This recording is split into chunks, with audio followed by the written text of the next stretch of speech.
Alright, welcome back. Today we're going to talk about incompatibilism, wrap up some loose ends with incompatibilism that we didn't quite get to in some of the earlier lecture videos, and so I wanted to make sure that this is available for you if you're studying for the final exam. So here's our problem of free will.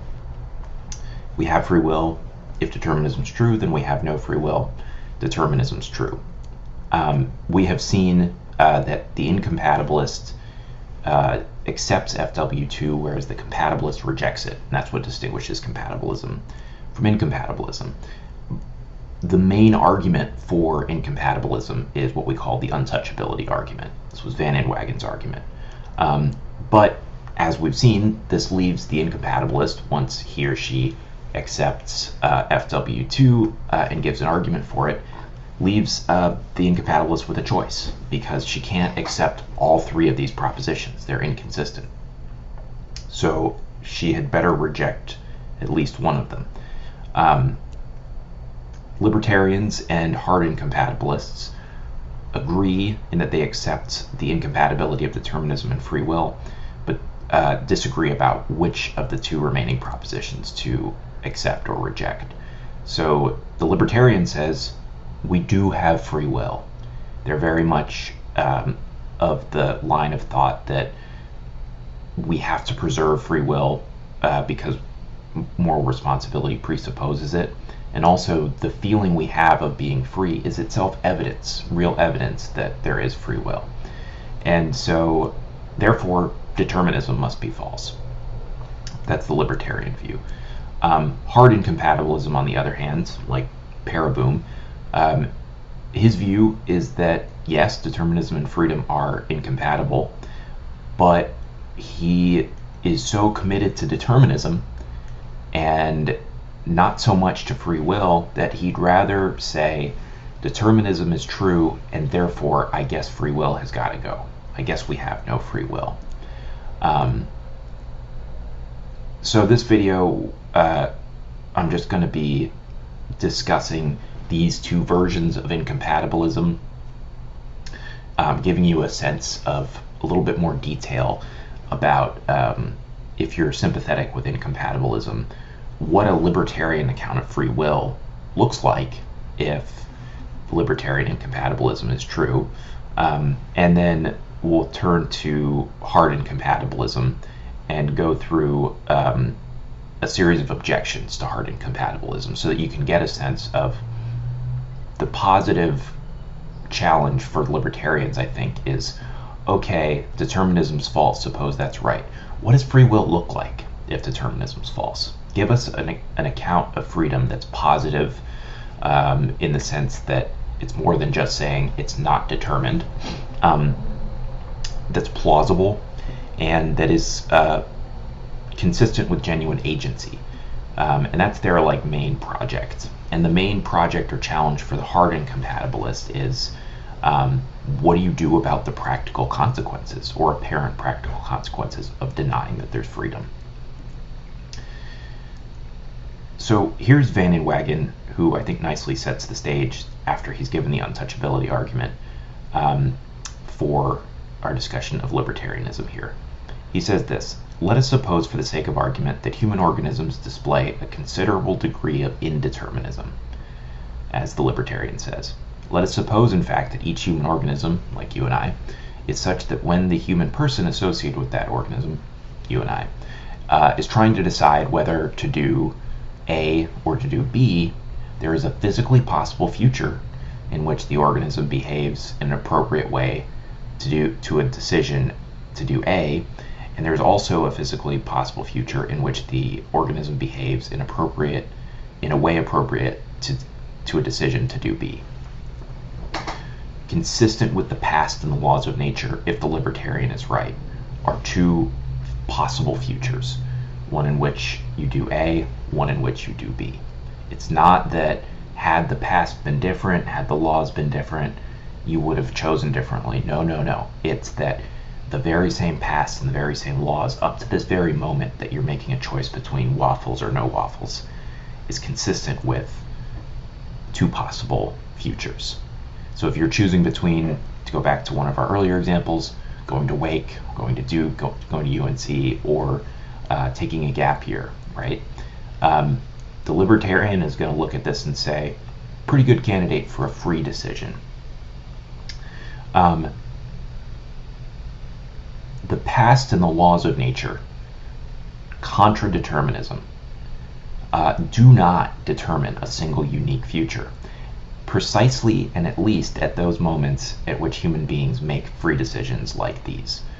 So if you reject determinism and you're a libertarian, right, there's a question, does determinism hold for the most part? When does it fail? And the libertarian answer is yes, in general it holds, but there are exceptions, and those exceptions are precisely the moments when we make free decisions. Freedom is kind of the thing that the thing that makes determinism false in those moments is when we freely decide what to do. Nothing in the past or the laws of nature decides or guarantees or necessitates which of these possible futures you choose. Now, once you've chosen, you can't go back and change the past, right? Then you're on a particular course, and you can't then decide, I'm gonna now, go to Duke even though I turned down their offer.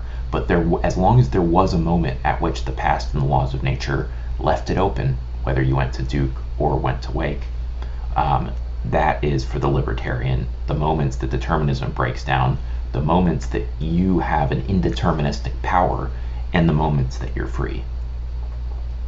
I also just want to draw attention to the fact that this is the place where the freedom to do otherwise comes in, right? So for the libertarian, they're going to say, this is satisfied. X does A freely at time t, only if X has the ability to do otherwise than A at t. On their account, at the very least, our decisions are not constrained or caused by the past and the laws of nature. And so if you choose to do A, it's true of you, given the very same past and the laws of nature, that you could have not done A. And that's a straightforward way in which AO is satisfied. The garden of forking paths, in other words, that metaphor that we started with, the libertarian thinks that's actually a literally correct description of the sort of structure of the future relative to the past. It literally does have branches. So now that's sort of the beginning of the libertarian view of freedom. Just to give you a sense, it's indeterministic and it's branching futures. Can we say any more though, right? Because it would be nice to have a bit more of a detailed account of what free decisions look like when we make them. And here we turn to Robert Kane, who I didn't assign, but a brief piece of his, or a brief part of one of his works I've put up there on, looking for a word and I couldn't find it, up on Canvas for you to read if you want. But here's the relevant bits. This is all you need to know. Robert Kane, who's a libertarian, says this: all free acts do not have to be undetermined on the libertarian view. So he doesn't say, as a libertarian, that in fact for him something like choosing waffles, he may be like, that can be free even if it is determined. But what's important is that that decision can be traced back to some prior decision that was undetermined. Some decision I made about my eating habits at some point. As long as that was indeterministic, then the decisions that sort of causally flow from it later on, those get to be free as well because they can be traced back to an indeterministic source. He says this: all free acts do not have to be undetermined on the libertarian view, but only those acts by which we make ourselves into the kinds of persons we are, namely the will-setting or self-forming actions that are required for ultimate responsibility. This idea of a self-forming action is important for him and sort of the core of his account of free will. He says this: now I believe these undetermined self-forming actions, or SFAs, occur at those difficult times in life when we are torn between competing visions of what we should do or become. Perhaps we are torn between doing the moral thing or acting from ambition, or between powerful present desires and long-term goals, or we're faced with difficult tasks for which we have aversions. In all cases, we are faced with competing motivations and have to make an effort to overcome temptation to do something else we also strongly want to do. There is tension and uncertainty in our minds about what to do at such times. I suggest that is reflected in appropriate regions of our brains by movement away from thermodynamic equilibrium. In short, a kind of stirring up of chaos in the brain that makes it sensitive to micro indeterminacies at the neural level. So his suggestion here is that these self-forming actions, and action is a little misleading here because really he's talking about decisions, but he's including decisions among the broad category of actions. So you could also call these self-forming decisions.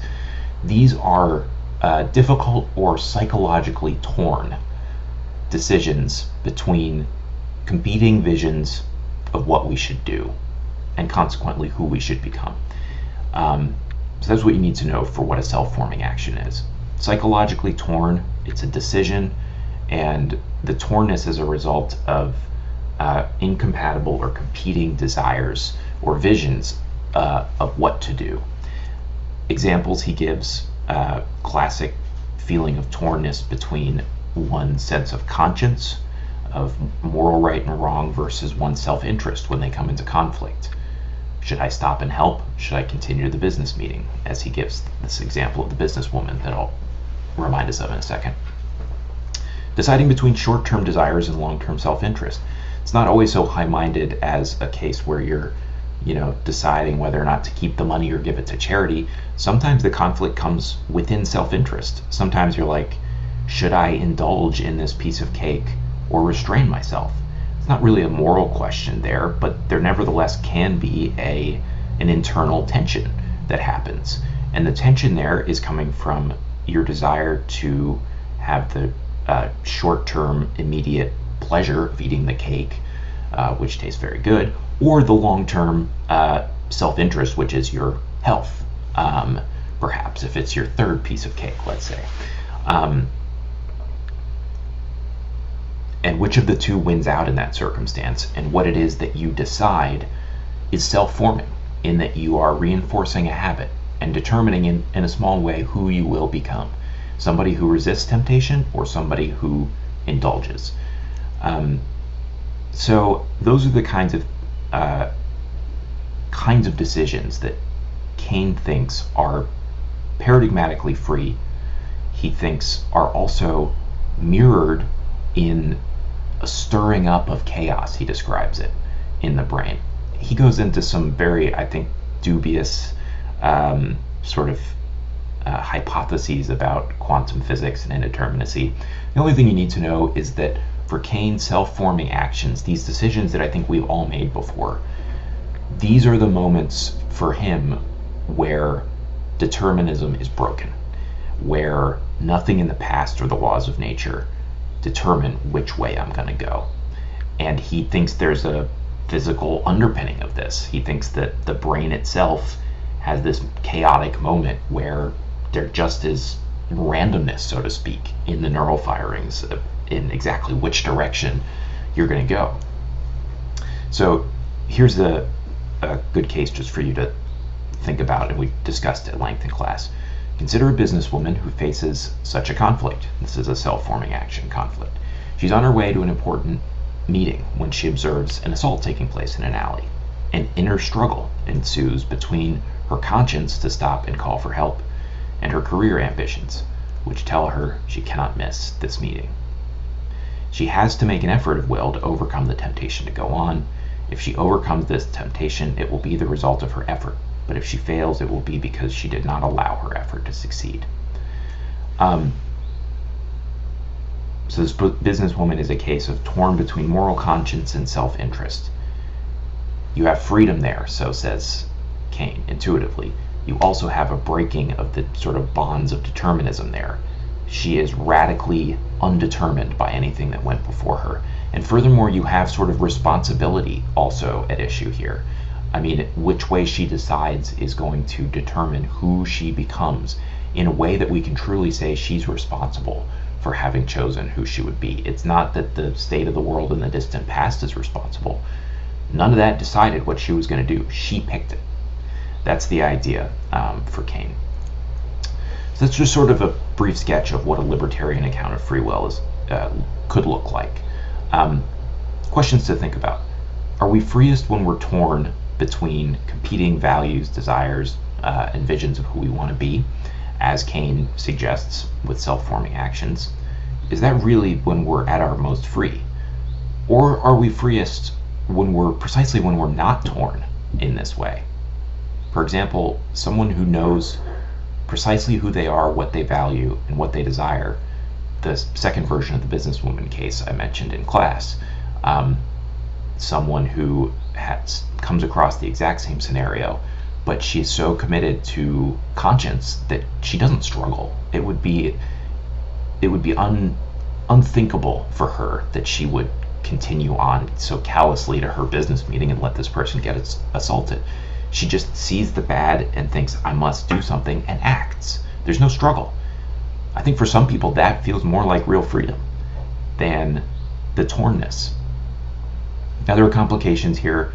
Kane is going to end up saying that those examples of decisions where one has already sort of formed oneself count as free, but only because they can be traced back to these torn decisions. And that seems to go some ways toward addressing the point, but I think it also ultimately anchors freedom, even if indirectly, in the tornness. Whereas I think some people want to anchor freedom directly in cases like this one, where you know who you are and you're not torn. So that's just sort of a big picture question about where which decisions he locates as free. Has he made the right call there? Then there's a second question about the intelligibility of the indeterministic part of the account. Forget about the self-forming actions bit. There's just a worry about, in general, libertarianism trying to combine the falsity of determinism with freedom. The libertarian wants to say it's only if determinism is false that we can be free.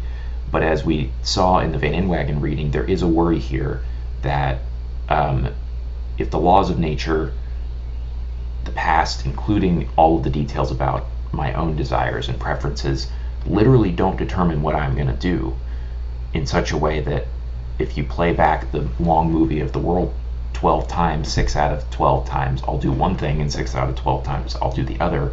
That's like a coin flip.